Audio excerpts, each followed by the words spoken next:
all of those people were in that Christ. And you just birthed the Christ.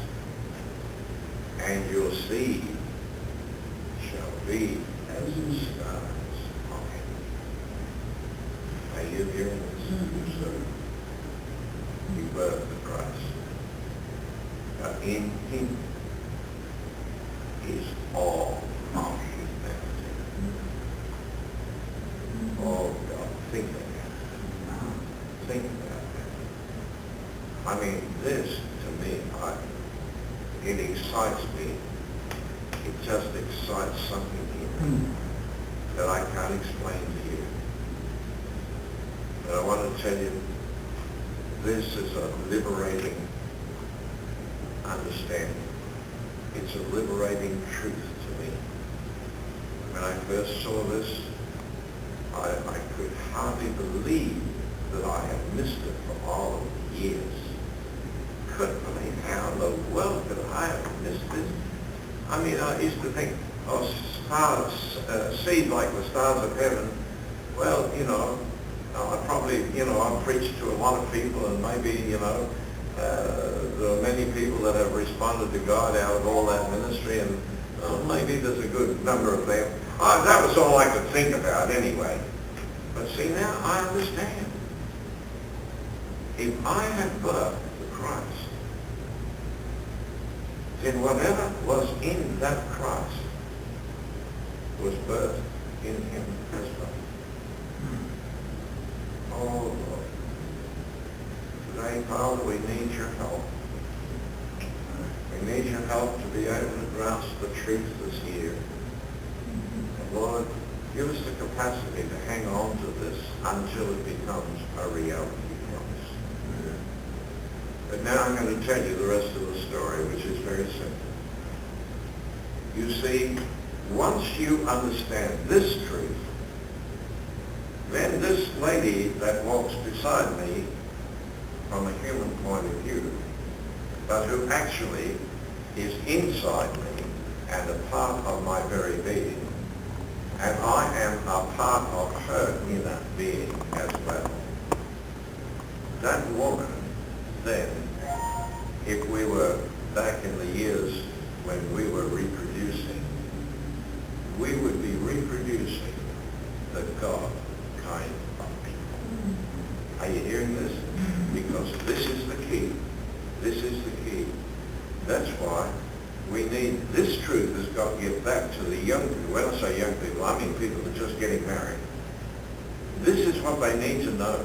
This is what they need to understand.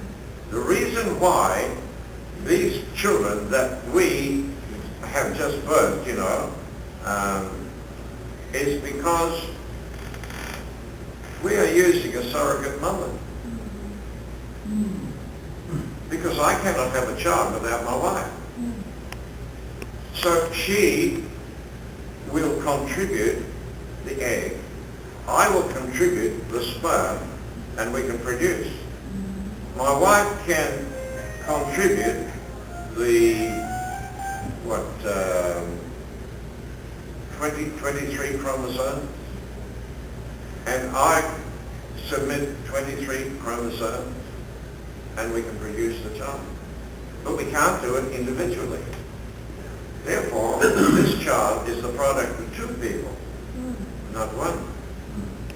But once that woman is back in her place within me, then we are not producing by the egg and the sperm in that sense at all.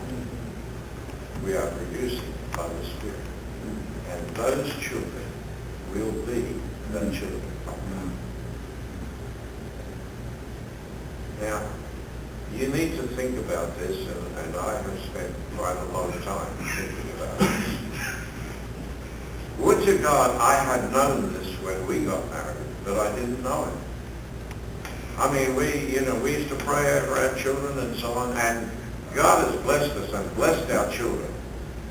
But, in a general sense, it's almost like a game of chance.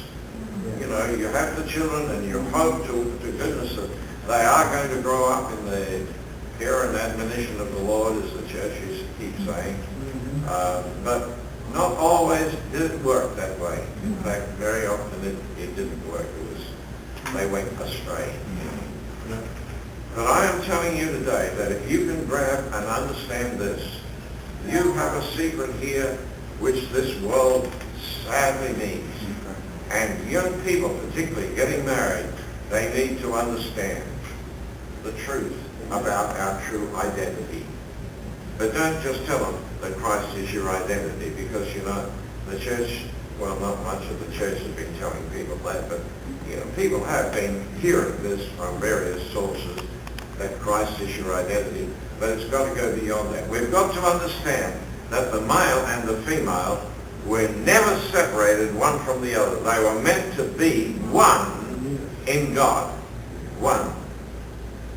And when that is, shall we say, when we restore that truth, I believe the world is going to change. Can you understand that? The world is going to change. Because we're going to see children that will be raised in an atmosphere of the Spirit. Because the woman will know that it wasn't just her that produced that child. That child was actually the product of the Spirit of God in both of us. You see? Because I'm the male, I'm the Spirit, my wife is the female, but we are one. And think what that's going to do to marriage. You know, and I mean, look at the divorce rate. 3 out of 5 in many countries are being divorced today.